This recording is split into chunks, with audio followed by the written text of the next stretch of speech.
Payg'ambarimiz alayhissalom bir kishini namoz o'qib, undan keyin bir duo qilayotganini eshitib qoldilar. Bir odam namoz o'qibdi-da, namozdan keyin quyidagi duoni qilyapti ekan haligi odam sahoba.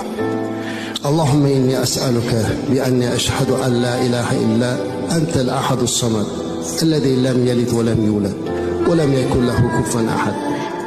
Mana shu duoni qilyapti ekan. Ya'ni kul Allohu ahad ichidagi oyatlar bilan duo qilyapti. Ey Alloh, men sendan o'zga iloh yo'qligi, sen yakka yagona as-samad, tug'magan va tug'ilmagan tenging yo'qligiga guvohlik berib so'rayman dedi.